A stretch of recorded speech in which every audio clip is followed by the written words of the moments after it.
After 2 years of waiting, the Mueller report finally has a release date. This Thursday morning, the report on President Donald Trump's ties to Russia and possible obstruction of justice will be released to both Congress and the public, Department of Justice spokeswoman Kerry Kipek told Vice News on Monday. Attorney General William Barr has said the version of the report released this week will be partly redacted, although Democrats have clamored for the right to not only read the full, unedited report but also to examine the evidence that special counsel Robert Mueller used to draft the document. Mueller turned in his final report on March 22 to Barr, who has since worked to decide what parts of the report will ultimately be shared with the public. In a 4-page letter to Congress 2 days after he got Mueller's report, Barr said the report did not find that Trump or his campaign entered into a criminal conspiracy to collude with Russian agents to influence the 2016 election. He also said that Mueller stopped short of finding that Trump obstructed justice. As a result,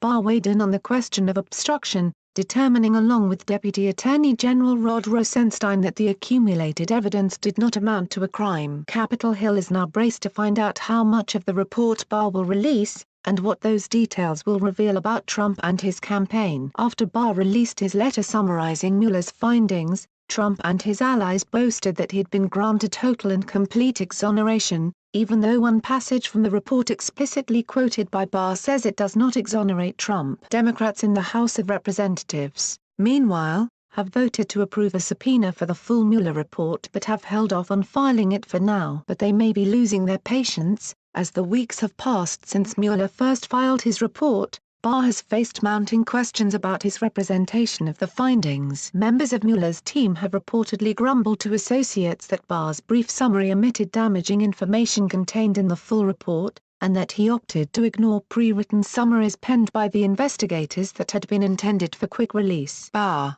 on the other hand, appears to have moved beyond Mueller's findings and is now pursuing a new line of inquiry, telling Congress last week he plans to review the origins of Mueller's investigation. Barr told Congress he believed the government had been spying on the Trump campaign, yet he provided no proof. Democrats voiced alarm over Barr's new project. "Your testimony raises questions about your independence," Democrats, including House Speaker Nancy Pelosi and Senate Democratic leader Charles Schumer, wrote in a letter to Barr on Thursday. Barr's plan to look into investigators' activities appears to perpetuate a partisan narrative designed to undermine the work of the special counsel, and serves to legitimize President Trump's dangerous attacks on the Department of Justice and the FBI, they wrote.